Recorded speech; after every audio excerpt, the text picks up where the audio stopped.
अस्सलामुअलैकुम रहमतुल्लाहि व बरकातहू।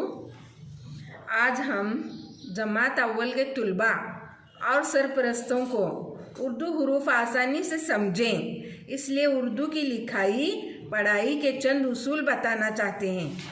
उर्दू में नुक्तों की बहुत अहमियत है। चंद हरूफ बग़ैर नुक्तों के बेमानी होते हैं।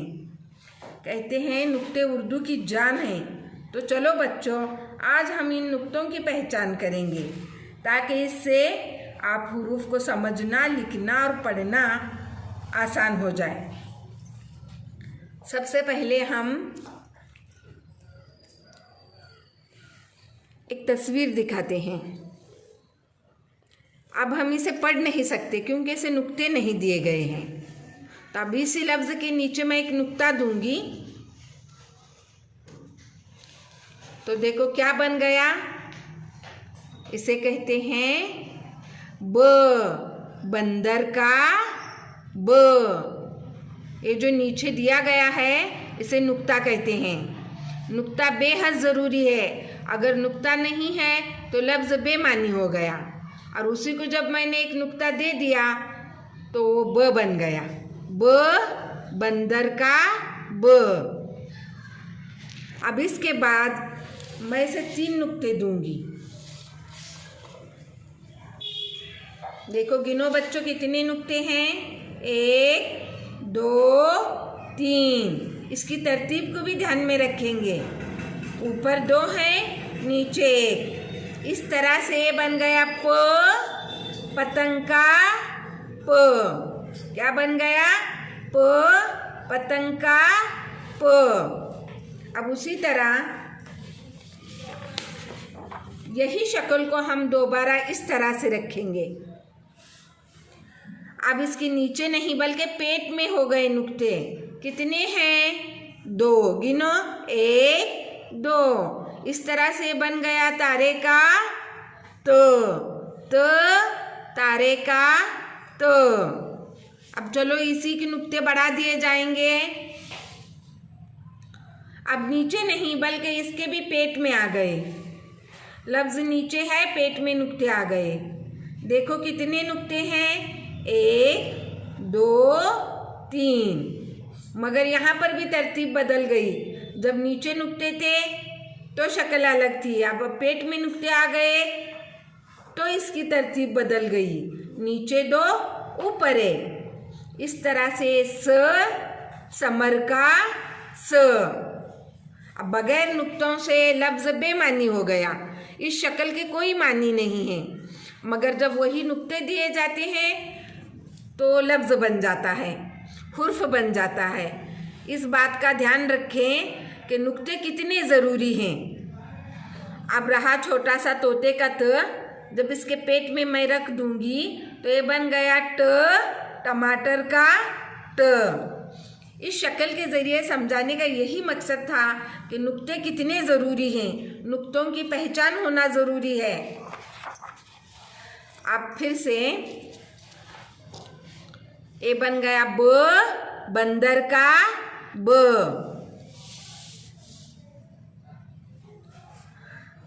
प, पतंग का प।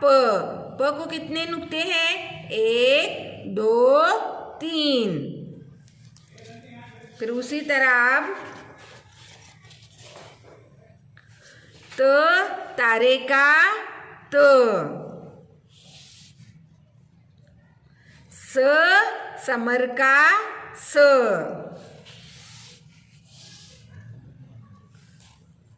ट, टमाटर का ट। अगर हम इस हुरूफ को इस तरह से लेंगे तो ये बेमानी शक्ल बन जाती है। यानी उर्दू में नुक्तों की इतनी अहमियत है, नुक्तों के बगैर इसका तस्वुर ही नहीं किया जा सकता। तो ये बच्चों ने और सरपरस्तों ने ध्यान देने की ज़रूरत है कि बच्चों ने नुकात सही दिए हैं, सही जगह पर दिए हैं और कितने दिए हैं, ध्यान देना चाहिए, जिससे लिखने और पढ़ने में आसानी हो जाती है। अब ये रहा नुक्तों की पहचान के लिए मैं चंद हुरूफ जो इस पर नुक्ते दिए जाते हैं वही दोहराऊंगी।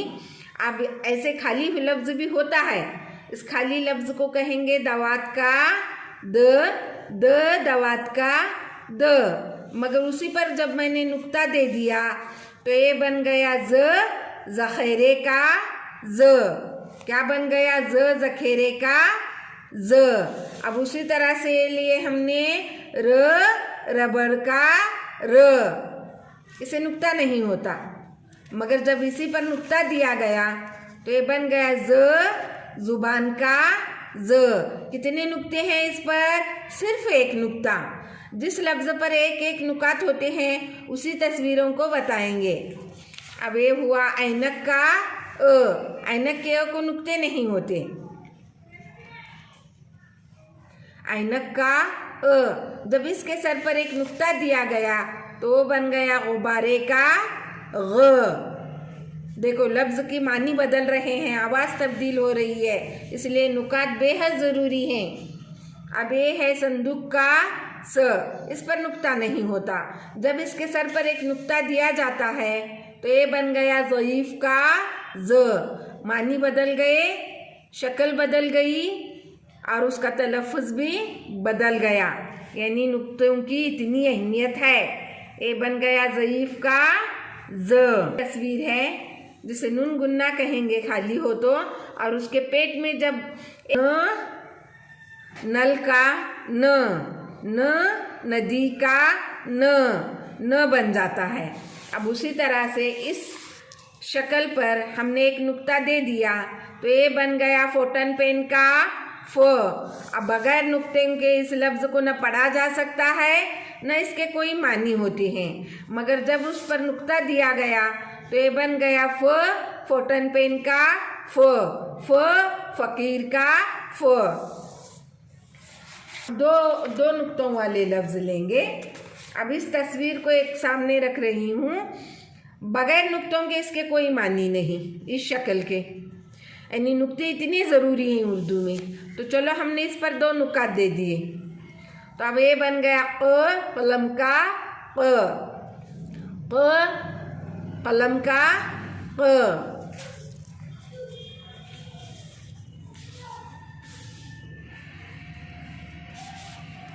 अब यहाँ पर एक तस्वीर है, इसे कहेंगे सांप का स, इसे नुक्ते नहीं होते। जब इसी पर 3 नुक्ते दिए गए तो इसकी तलफ़ुज़ बदल गया, उसकी शक्ल बदल गई, उसकी आवाज़ बदल गई। इसे कहेंगे शक्कर का श। कितने नुक्ते हैं इस पर? 1 2 3। नुकात बेहद ज़रूरी हैं। इस तस्वीर के ज़रिए आप समझ सकते हैं, अगर नुकात नहीं है तो ये स बन गया, और जब उस पर नुकात दिए गए तो ये शक्कर का श बन गया। इस तरह से नुक्तों की अहमियत को सरपरस्त और तुलबा बराए मेहरबानी समझ लें, जिससे तुम्हें हुर्फ़ तहजीर समझने, पढ़ने और लिखने में आसानी हो। खुदा हाफिज़।